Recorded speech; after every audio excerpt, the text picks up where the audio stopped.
Hello मेरे प्रिय साथियों, आप सब कैसे हैं। आशा करता हूं जहां भी होंगे स्वस्थ और मस्त होंगे। मैं हूं राजेंद्र और आपका अपना चैनल आरपीजीएस रिसर्च में स्वागत करता हूं। मेरे साथियों, आज यूपी टेट 2026 भारतीय संविधान की क्लास में उपराष्ट्रपति पे चर्चा करेंगे। मेरे साथियों, उपराष्ट्रपति का संबंध भारतीय संविधान के अनुच्छेद 63 से लेकर 71 तक है। मेरे साथियों, उपराष्ट्रपति राष्ट्रपति के बाद दूसरे स्थान पे आता है, यानी कहने का मतलब यह है कि भारत का प्रथम नागरिक राष्ट्रपति होता है, जबकि भारत का दूसरा नागरिक उपराष्ट्रपति होता है। मेरे साथियों, उपराष्ट्रपति का पद अमेरिका देश के संविधान से लिया गया है। तो आइए पहले इस दो पॉइंट को लिख लेते हैं, तत्पश्चात जो अनुच्छेद 63 से लेकर 71 तक में उपराष्ट्रपति से संबंधित जो भी प्रावधान किए गए हैं उन सभी प्रावधान पर चर्चा भी करेंगे और लिखने का भी कार्य किया जाएगा। तो आइए पहले दो पॉइंट को लिखिएगा। ठीक है, तो लिखिए पहला पॉइंट लिखिएगा, उपराष्ट्रपति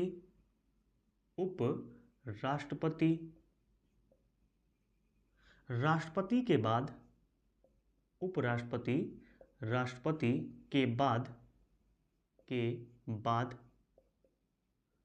दूसरे स्थान पर आता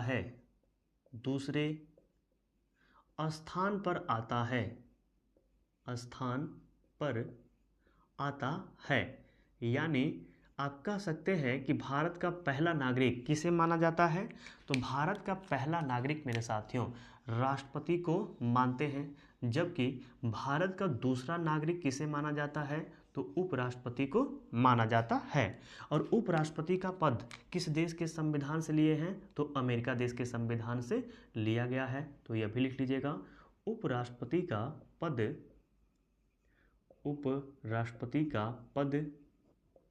अमेरिका देश के संविधान से, कहाँ से, अमेरिका देश के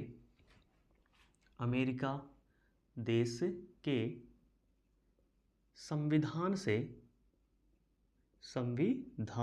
से लिया गया है। ठीक है, ध्यान दीजिएगा, कहाँ से लिया गया है, तो अमेरिका देश के संविधान से लिया गया है। इसको आप क्या कर लीजिएगा, गोला बना लीजिएगा। ठीक है, अब चलते हैं मेरे साथियों नेक्स्ट पॉइंट पे। और नेक्स्ट पॉइंट पे हम पढ़ेंगे आपका अनुच्छेद, और पहला अनुच्छेद क्या है, आपका अनुच्छेद 63 है।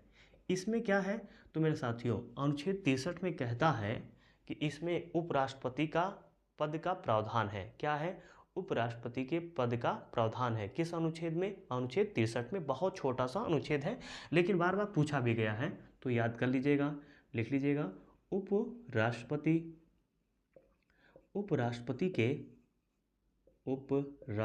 के पद का प्रावधान किस अनुच्छेद में है, तो आपका 63 में है। अब आइए नेक्स्ट अनुच्छेद पे चलते हैं। नेक्स्ट अनुच्छेद है 64। इसमें क्या है, तो मेरे साथियों कहता है कि जो उपराष्ट्रपति होगा वही राज्यसभा का सभापति होगा। क्या होगा, जो उपराष्ट्रपति होगा वही राज्यसभा का पदेन सभापति होगा। तो आइए लिख लेते हैं, उपराष्ट्रपति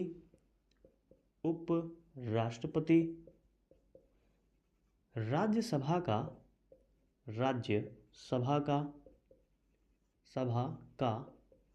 पदेन सभापति होगा।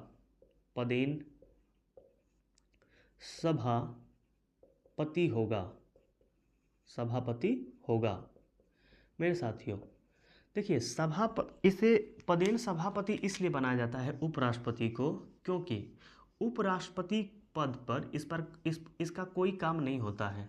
यानी जो भी व्यक्ति उपराष्ट्रपति बनता है उसका कोई काम नहीं होता है। बस इसलिए बनता है मेरे साथियों, क्योंकि यदि राष्ट्रपति नहीं रहे तो उसके सभी कार्यों को कौन करेगा, उपराष्ट्रपति करेगा।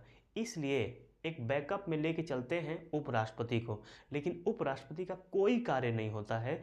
इसीलिए उपराष्ट्रपति खाली ना बैठे, इसीलिए इसे राज्यसभा का क्या बना देते हैं, पदेन सभापति। पदेन कहने का मतलब यह है कि जब भी कोई व्यक्ति अपना कार्य के अलावा कोई अन्य कार्य करता है तो वहाँ पे देखेंगे, कहीं भी देखेंगे संविधान में तो पदेन लिखा होगा। तो पदेन का मतलब जब भी आपको लगे कि यह पदेन क्यों लिखा है तो सोचिएगा कि इसका ये कार्य नहीं है लेकिन इसको यह कार्य दिया गया है। ठीक है ना, ये इसका ये कार्य नहीं है लेकिन इसको यह कार्य दिया गया है। ठीक है, मतलब आपको पढ़ने का मन नहीं कर रहा है फिर भी आपको पढ़ने दिया जा रहा है, मार पीट के पढ़ाया जा रहा है, तो आपको क्या है, आप पदेन विद्यार्थी हैं। क्या हैं, पदेन विद्यार्थी हैं। जब आपको आपका यही कार्य होगा कि हमें पढ़ना है तब आप ओनली विद्यार्थी कहलाएंगे। लेकिन यदि मार पीट के आपको पढ़ाया जा रहा है तो आप क्या हो जाएंगे, पदेन हो जाएंगे, क्योंकि आपका उसमें मन नहीं लग रहा है। जब मन नहीं लगेगा, जब आपका वह कार्य नहीं है तो आप पदेन हो जाएंगे। ठीक है, अब चलते हैं अनुच्छेद 65 की तरफ। मेरे साथियों, अनुच्छेद 65 में कहता है कि यदि राष्ट्रपति की मृत्यु, पद त्याग या किसी अन्य कारण से उसका पद खाली हो जाता है तो उसके सभी कार्यों को, उसके सभी शक्तियों का प्रयोग कार्यवाहक राष्ट्रपति बनकर उपराष्ट्रपति करता है। उसका वेतन भत्ता भी प्राप्त करता है, उसकी सभी शक्तियां का प्रयोग कौन करता है, आपका उपराष्ट्रपति। लेकिन उपराष्ट्रपति बनकर नहीं, कार्यवाहक राष्ट्रपति बनकर करता है और अधिकतम 6 माह तक करेगा, क्योंकि 6 माह के अंदर आपका राष्ट्रपति का चुनाव होना जरूरी है। ठीक है, तो कई बार यह भी पूछा गया है, तो आइए लिख लेते हैं। लिखिएगा, यदि यदि राष्ट्रपति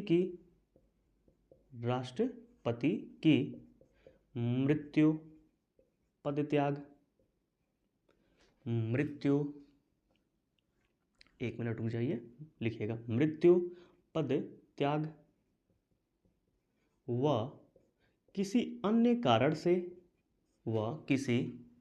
अन्य कारण से पद रिक्त हो जाता है। क्या हो जाता है, पद रिक्त हो जाता है, तो उपराष्ट्रपति कार्यवाहक राष्ट्रपति बनकर, कार्यवाहक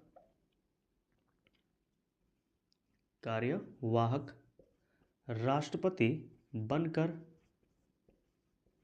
कार्यवाहक राष्ट्रपति बनकर सभी कार्यों को करता है। ठीक है ना, और अधिकतम कितने दिनों तक कर सकता है, तो अधिकतम मेरे साथियों ये है 6 माह तक कर सकता है। कितने माह तक, 6 माह तक कर सकता है। यह प्रश्न कई बार पूछा गया है, इसलिए इसको आप गोला बना लीजिएगा। अब चलते हैं अनुच्छेद 66 की तरफ। इसमें क्या है, तो अनुच्छेद 66 में मेरे साथियों है उपराष्ट्रपति का निर्वाचन, उपराष्ट्रपति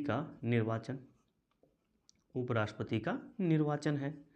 मेरे साथियों, सीधे डायरेक्ट कभी कभी यह भी प्रश्न पूछ लेता है कि उपराष्ट्रपति का निर्वाचन का प्रावधान किस अनुच्छेद में है, तो आप क्या बताएंगे, उपराष्ट्रपति का निर्वाचन का प्रावधान आपका 66 में है। इसके अतिरिक्त अनुच्छेद 66 में ही क्लॉज में दिया गया है उपराष्ट्रपति बनने की योग्यता, लेकिन जब भी आए तो 66 ही लगाइएगा। ठीक है ना, क्योंकि वह क्लास में है, 1 में है, 2 में है, तो क्लास में जो भी रहेगा वह स्वतंत्र नहीं रहता है, 66 के अंतर्गत ही आएगा। तो राष्ट्रपति का निर्वाचन किस में है, 66 में है। राष्ट्रपति का आपका योग्यता किस में है, तो 66 में है। ठीक है, आइए लिख लेते हैं। मेरे साथियों, जो उपराष्ट्रपति का निर्वाचन होता है यह कैसे होता है, तो अप्रत्यक्ष होता है, यानी इसके चुनाव में हम वोट नहीं डालते हैं। जिसमें जनता भाग लेती है वह चुनाव कैसा होता है, प्रत्यक्ष होता है। जिसमें जनता भाग नहीं लेती है वैसे चुनाव को क्या बोलते हैं, अप्रत्यक्ष चुनाव बोलते हैं। मेरे साथियों, राष्ट्रपति की तरह इसका भी चुनाव अनुपातिक प्रतिनिधित्व एकल संक्रमणीय मत पद्धति के द्वारा होता है। वहाँ पे मैं बता चुका हूँ कि ये क्या होता है, तो देख सकते हैं जाके वीडियो, तो लिख लीजिएगा। इसका भी चुनाव कैसा होता है, तो लिखिएगा, आनुपातिक प्रतिनिधित्व एकल संक्रमणीय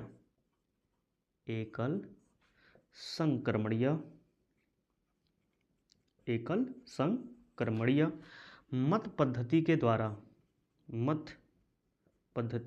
द्वारा होता है। और इसके लिए कितने अनुमोदक, कितने प्रस्तावक की जरूरत होती है, तो मेरे साथियों 20 प्रस्तावक उपराष्ट्रपति के लिए कितने 20 प्रस्तावक तथा 20 अनुमोदन की आवश्यकता होती है, ठीक है ना, अनुमोदक की आवश्यकता होती है। प्लस जमानत राशि इनका कितना होता है, तो इनका भी होता है मेरे साथियों 15,000। कितना होता है 15,000। कहाँ जमा करना पड़ता है, तो आरबीआई में जमा करना पड़ता है। और 1/6 यदि वोट जो आपका कैंडिडेट है, उम्मीदवार है, जो उपराष्ट्रपति है, यदि 1/6 आपका वोट नहीं पाता है तो यह पैसा क्या हो जाता है, जब्त कर लिया जाता है। बस इतना जानिएगा। और मेरे साथियों अब जान लीजिएगा कि वोट कौन डालता है, यानी चुनाव में वोट कौन डालता है, और वोट को बोलते हैं निर्वाचक मंडल। यानी उपराष्ट्रपति के चुनाव में वोट कौन डालता है, तो मेरे साथियों कहा जाता है कि उपराष्ट्रपति के चुनाव में लोकसभा और राज्यसभा के निर्वाचित सदस्य एवं मनोनीत सदस्य सब वोट डालते हैं। निर्वाचित भी डालते हैं और मनोनीत सदस्य भी डालते हैं। तो लिख लीजिएगा, लिखिएगा संसद के दोनों सदनों के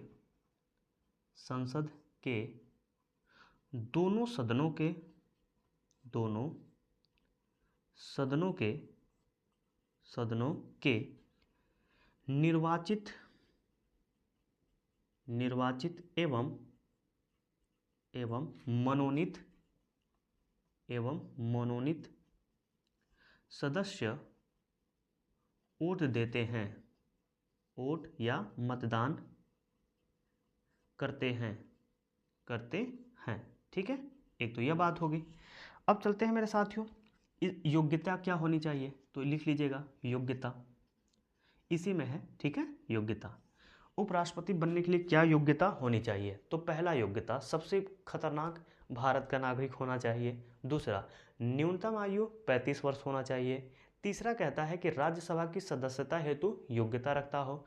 चौथा कहता है कि पागल अथवा दिवालिया ना हो। और पांचवा कहता है लाभ के पद पर ना हो। तो आइए लिख लेते हैं पांचों, बहुत इजी है। लिखिएगा भारत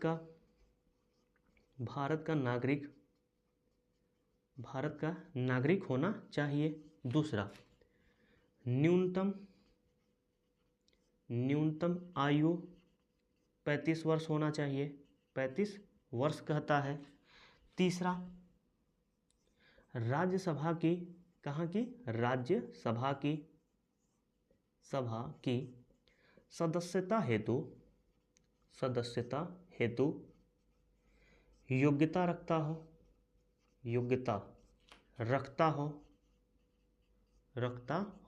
एक तो यह कहता है। चौथा पागल अथवा दिवालिया ना हो, पागल अथवा दिवालिया ना हो, दिवालिया ना हो यह कहता है। और एक लिख लीजिएगा, कहता है लाभ के पद पर ना हो, लाभ के पद पर ना हो, ठीक है ना। ध्यान दीजिएगा कि लाभ के पद पर ना हो। अब क्या है, तो मेरे साथियों 66 का जो भी लेटर था एक एक करके देख लिए। इसमें सबसे इंपॉर्टेंट याद कर लीजिएगा ये वाला, कि उपराष्ट्रपति बनने के लिए न्यूनतम आयु कितनी होनी चाहिए, तो आपका 35 वर्ष होना चाहिएगा। यही आपके लिए इंपॉर्टेंट है, ठीक है ना। अब चलते हैं मेरे साथियों अनुच्छेद 67 की तरफ। और इसमें क्या है, आपका है उपराष्ट्रपति का कार्यकाल। किसका कार्यकाल है, उपराष्ट्रपति का कार्यकाल। मेरे साथियों उपराष्ट्रपति का कार्यकाल यदि पूछे कोई तो क्या बताएंगे, कितने वर्षों का है, तो 5 वर्ष। बिल्कुल सही जवाब दिए होंगे। यदि बोले होंगे कि 5 वर्ष तो बिल्कुल सही जवाब है। और मैं यह पूछूं कि यह बताइए कि यदि उपराष्ट्रपति कार्यकाल अपना छोड़ना चाहता है, पूरा नहीं हुआ इसका कार्यकाल, और अपना त्याग पत्र देना चाहता है, तो यह किसे त्याग पत्र देगा, तो राष्ट्रपति को देगा। आइए यह भी लिख लेते हैं। लिखिएगा दूसरा पॉइंट, लिखिएगा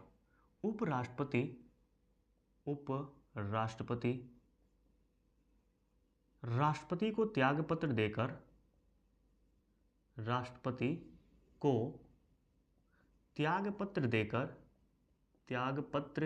देकर अपना पद कार्यकाल से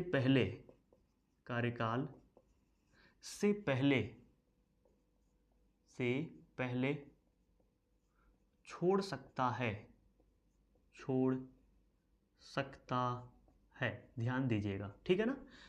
एक चीज और होता है मेरे साथियों कि एक कारण और होता है, यदि उपराष्ट्रपति मेरे साथियों संविधान का अवहेलना करता है तो उस पर एक प्रस्ताव लाकर भी उसे हटाया जा सकता है, लेकिन यह जो प्रस्ताव है पहले सर्वप्रथम राज्यसभा में लिया जाएगा। राज्यसभा में मेरे साथियों तत्कालीन बहुमत से, या उसी को कहते हैं प्रभावी बहुमत से पारित किया जाता है। तत्कालीन या प्रभावी बहुमत कहने का मतलब यह है कि उपस्थित और मतदान के, कहने का क्या मतलब है, उपस्थित और मतदान के तत्कालीन बहुमत में क्या होता है, आइए देख लेते हैं, थोड़ा सा बस देख लीजिएगा।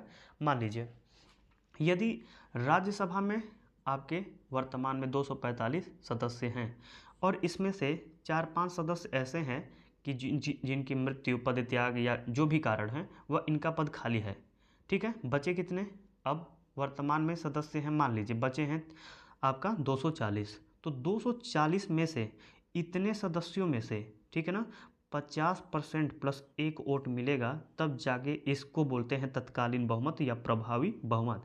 तो 240 का यदि हाफ करेंगे तो कितना होगा आपका, 50% करेंगे तो कितना होगा 120 प्लस एक वोट मिलेगा, तब इसको बोलते हैं हम क्या, तत्कालीन, क्या बोलते हैं, तत्कालीन बहुमत बोलते हैं, या इसी को बोलते हैं प्रभावी बहुमत, ठीक है। यह नहीं कह रहा है कि उपस्थित और मतदान, उपस्थित और मतदान की बात ही नहीं है, कहता है कि कुल सदस्यों का आधा प्लस एक वोट, और कुल सदस्यों का मतलब क्या, जो वर्तमान में हैं या नहीं है, ये तो यह ऐसे सदस्य हैं जिनकी मान लीजिए मृत्यु हो गया है, पदत्याग है, यानी सीट भरा ही नहीं है, यह क्या है, भरा नहीं है, तो 5 सदस्य ऐसे हो गए जो निकल गए। अब इनको हम क्या करेंगे, इनकी काउंटिंग नहीं करते हैं, जो वर्तमान में है उनकी काउंटिंग करके और उसमें से आपका यह निकालते हैं आंकड़ा, या इसको बोलते हैं तत्कालीन बहुमत, ठीक है।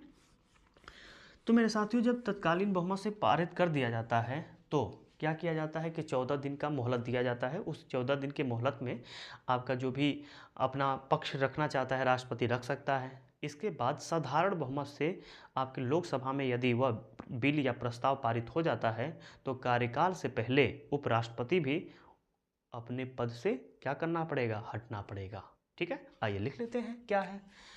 तो एक छोटा सा हेडिंग बना लीजिएगा, पद मुक्ति, पद मुक्ति कैसे होता है इनका, तो लिख लीजिएगा, लिखिएगा प्रस्ताव, प्रस्ताव, प्रस्ताव सर्वप्रथम, सर्वप्रथम, सर्वप्रथम कहाँ लिया जाएगा, राज्यसभा में लिया जाएगा, और राज्यसभा में जब लिया जाएगा तो यहाँ पे इसे कैसे पारित किया जाएगा, तत्कालीन बहुमत, अभी बता दिया हूँ तत्कालीन बहुमत, या इसी को बोलते हैं प्रभावी बहुमत, प्रभावी बहुमत से पारित किया जाता है। इसी बीच क्या होता है, 14 दिन का समय दिया जाता है, किनको दिया जाता है, आपके उपराष्ट्रपति को। अब क्या होगा, जो यह प्रस्ताव है, प्रस्ताव लोकसभा में इसे साधारण बहुमत से पारित कर देते हैं। कैसे, साधारण बहुमत से पारित कर देते हैं तो उपराष्ट्रपति को कार्यकाल से पहले हटना पड़ेगा, ठीक है। कुछ है नहीं इसमें, बस यह याद रखिएगा कि उसको कितना समय दिया जाता है, तो 14 दिन, ये वाले याद रखिएगा, यही कई बार पूछा गया है, लड़के थोड़ा से कंफ्यूज हो जाते हैं, ठीक है। यह तत्कालीन प्रभावी बहुमत यह सब कुछ नहीं पूछेगा। हाँ, यह जरूर पूछ सकता है कि उपराष्ट्रपति को हटाने का जो प्रस्ताव है सर्वप्रथम कहाँ पे, किस सदन में लाया जाएगा, लोकसभा में लाया जाएगा कि राज्यसभा में लाया जाएगा, या दोनों सदनों में से किसी में भी लाया जा सकता है, या इनमें से कोई नहीं। तो हमें क्या क्या क्या ट्रिक करना पड़ेगा, आपका राज्यसभा में पहले लिया जाता है, ठीक है। अब आते हैं नेक्स्ट अनुच्छेद पे, लिखिएगा अनुच्छेद 68। मेरे साथियों इसमें क्या कहता है, तो इसमें कहता है आपका कि यदि उपराष्ट्रपति की मृत्यु, पदत्याग या किसी अन्य कारण से उसका पद खाली हो जाता है तो चुनाव करवाया जाएगा, और चुनाव करवाने के दौरान जो भी नया राष्ट्रपति चुना जाएगा, निर्वाचित होगा, वह अपना कार्यकाल पूरा करेगा, यानी 5 साल। मान लीजिए, कहने का मतलब क्या है, तो कहने का मतलब यह है कि मान लीजिए आज ही के दिन कोई एक नया व्यक्ति आपका उपराष्ट्रपति बना और 2 साल के बाद उसकी मृत्यु हो गया, या मान लीजिए वो अपना त्याग पत्र दे दिया, तो उपराष्ट्रपति का कार्यकाल कितने वर्षों का होता है? 5 साल। वह त्यागपत्र या उसकी मृत्यु कब हुआ? 2 साल। कार्यकाल कितना शेष बचा? 3 साल। अब यह होगा कि जब जैसे ही चुनाव होगा तो ये कभी कभी बहुत बार पूछा है कि क्या शेष कार्यकाल पूरा करेगा कि अपना कार्यकाल पूरा करेगा। तो मेरे साथियों, शेष कार्यकाल का यहाँ पे कोई मतलब नहीं होता है, पूरा अपना कार्यकाल करता है। जबकि जब आप प्रधान के चुनाव में जब जाते हैं तो वह शेष कार्य करता है। मान लीजिए आपके ग्राम प्रधान का चुनाव हुआ, आज ही हुआ और अभी हुआ, और 6 महीने के बाद मान लीजिए प्रधान जी की मृत्यु हो गया, तब क्या होगा? तो वहाँ पे भी चुनाव होता है, और जैसे ही चुनाव होगा तो क्या वह 5 साल रहेंगे? नहीं, वह शेष कार्यकाल करते हैं। ठीक है, ध्यान रखिएगा। अब आइए लिख लेते हैं, लिखिएगा उपराष्ट्रपति की, लिखिएगा उप राष्ट्रपति की मृत्यु पद त्याग, मृत्यु पद त्याग या किसी अन्य कारण से, या किसी अन्य कारण से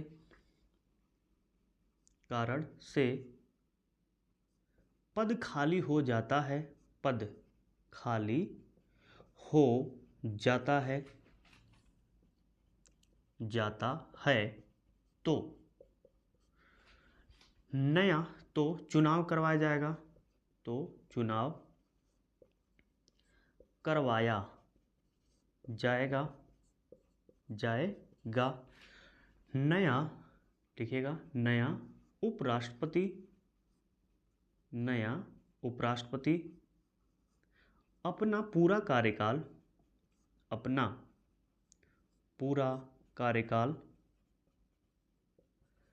5 वर्ष तक करेगा, 5 वर्ष तक करेगा।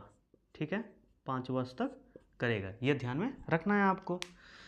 अब आइए अनुच्छेद 59 पे आते हैं, और आपका 69 पे आते हैं, सॉरी 59 नहीं 69। इसमें क्या है? तो इसमें है मेरे साथियों शपथ, यानी उपराष्ट्रपति को शपथ कौन दिलवाता है? तो उपराष्ट्रपति को शपथ, लिख लीजिएगा मेरे साथियों, राष्ट्रपति दिलवाता है। उपराष्ट्रपति को शपथ कौन दिलवाता है? तो उपराष्ट्रपति को शपथ राष्ट्रपति दिलवाता है। लिख लीजिएगा कि उपराष्ट्रपति को शपथ राष्ट्रपति दिलवाता है। ठीक है, आइए नेक्स्ट आते हैं अनुच्छेद 70 पे। इसमें क्या कहता है? तो मेरे साथियों, इसमें कहता है कि यदि राष्ट्रपति की बीमारी व किसी अन्य कारण से अपने कार्य करने में असमर्थ हैं तो उनका सभी कार्य उपराष्ट्रपति करेगा, और तब तक करेगा जब तक कि राष्ट्रपति पूरे तरह से स्वस्थ न हो जाए। तो आइए इसे भी लिख लेते हैं, लिखिएगा यदि राष्ट्रपति की बीमारी या किसी अन्य कारण से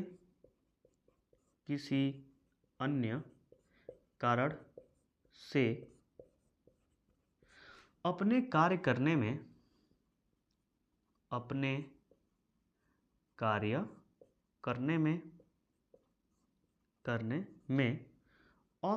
हैं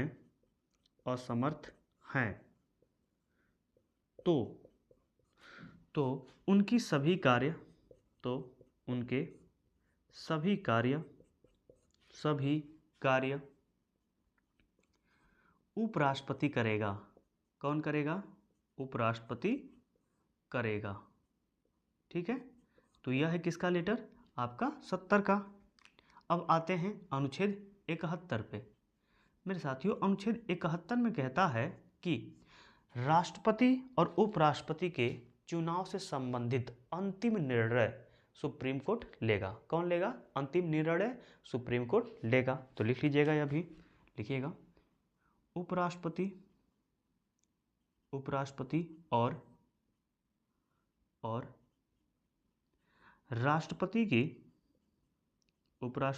राष्ट्रपति की चुनाव संबंधित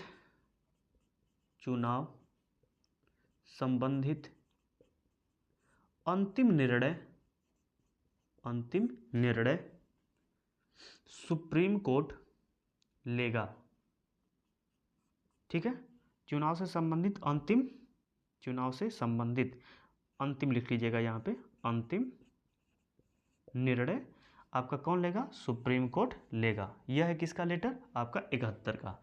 72 मेरे साथियों राष्ट्रपति से संबंधित है, जबकि एक अनुच्छेद और लिख लीजिएगा, अनुच्छेद 73। इसमें क्या है तो मेरे साथियों इसमें है संघ की कार्यपालिका शक्ति का विस्तार। संघ की कार्यपालिका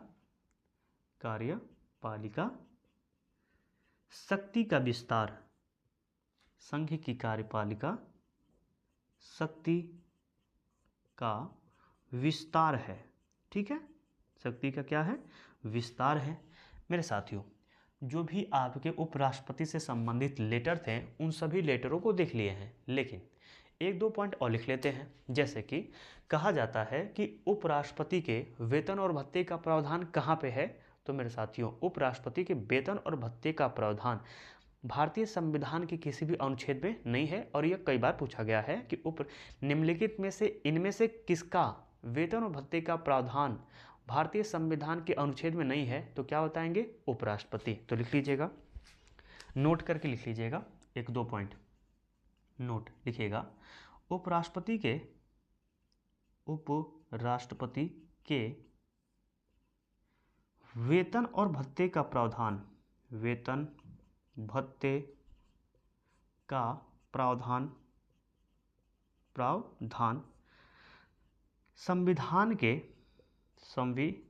के किसी भी अनुच्छेद में नहीं है, किसी भी अनुच्छेद में नहीं है, अनुच्छेद में नहीं है। यह ध्यान में रखना है आपको। और एक पॉइंट और लिख लीजिएगा। ठीक है, यह खुद से मैं बोल दे रहा हूँ, आप लोग लिख लीजिए। मेरे साथियों लिखना है कि भारत के